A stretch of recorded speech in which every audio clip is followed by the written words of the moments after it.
Today we're talking about smart cars. We'll discuss how long they last, if they are reliable, and the common problems they experience. Hopefully you'll learn enough to feel confident in making a decision. Smart is a division of Mercedes-Benz specialized in creating microcars with a unique design and distinct presence on urban roads.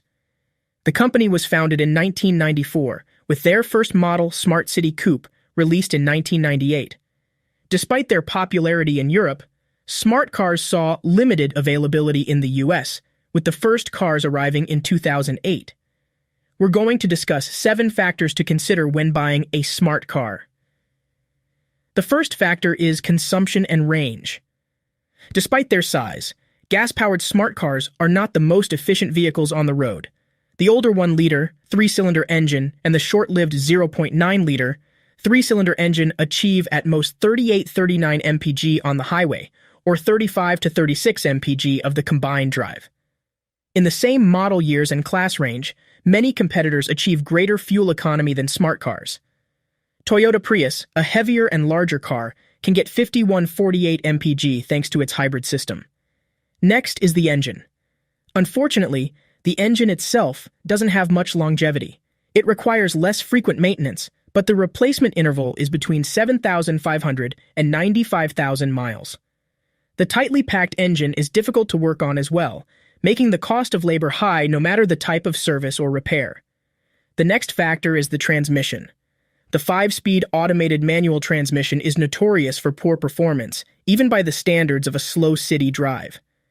Problems with gear shifts, lazy clutch, and generally unresponsive throttle are the main problems with the petrol-powered Smart with the automated manual transmission.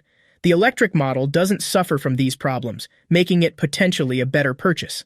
Next is the body. Smart cars are resilient to rust in moderate climates where salted roads are rare. When buying a used Smart, consider the region where it was driven, and look for scrapes, bumps, and scratches on the body. The panels can endure rust when intact, but if the protective coating gets stripped, rust can easily spread through it. Next is the suspension. From a driver's perspective, the suspension is one of the biggest drawbacks of a smart car. The weak engine and lazy transmission will affect how well Smart controls on the roads, but it's the suspension that's responsible for ride comfort. Not only is it very uncomfortable to drive a smart car, it's also very expensive to repair suspension problems. A single shock or strut replacement for a 2012 Smart Fortwo will set you back roughly $300. Multiply it by 2 or 4, add additional parts, and you've got a very expensive repair on your hands. Next is batteries. If we take into consideration that Smart left the USA marketplace in 2017, it's reasonable to expect that any all-electric model will need a new battery system soon. The board estimate on battery replacement for Smart all-electric is $10,000 to $15,000. I had to confirm this figure by browsing forums, and it is in fact true. An owner reported in 2019 that the replacement batteries for their 2014 Smart Fortwo electric were priced at $11,000 without labor. The last factor is the brakes. An unusual problem with Smart Fortwo is the brakes.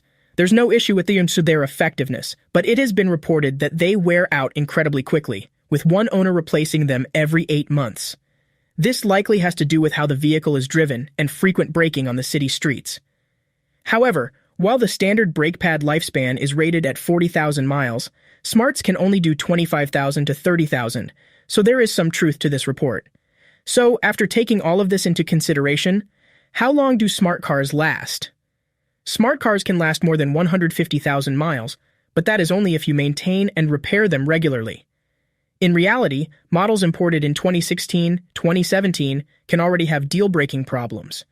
Brand new smart cars were unreasonably expensive, and while their price has dropped significantly over the years, the cost of parts and labor did not follow, especially the cost of battery replacement. Is a smart car good for long trips? Smart cars don't perform well on long-distance trips, but to be fair, they were not intended for that purpose. They're best used for work commute and inner-city drive, but can get you to a nearby destination if necessary. However, I wouldn't recommend trips longer than a couple of hundred miles. Are smart cars dangerous? The size might lead you to think that smart cars aren't safe, but in reality, they perform better than most cars in terms of safety. Euro NCAP gave the 2014 Smart Fortwo a 4-star rating, with an 82% adult occupant, 80% child occupant, and 56% safety assist rating. Are smart cars reliable? Smart cars are inconsistent in terms of reliability. While some can cross 100,000 miles with essential service, other models break down after a few oil changes. Combined with the very high cost of repairs and labor, smart cars cannot be considered very reliable. Smart cars can last a long time, but I would recommend alternative mini cars from the French, Italian, or Japanese manufacturers. Models made by Citroën, Toyota, or Honda can be cheaper to buy and run while offering better ride comfort, battery range, performance, and reliability. From everything I have read on smart cars, it does not surprise me that they decided to pull out of the US market. If you're adamant about buying a used smart car, at least now you know how expensive they are to maintain and repair. I hope you found the information you were looking for, and if you decide to get a better alternative to smart, we've recently covered direct comparisons between Nissan Leaf, Honda Fit, and Toyota Prius, which are in my opinion all better options than a smart. I hope this video helped you with any important decisions. Thank you for watching. Don't forget to like and follow so you don't miss any of my videos.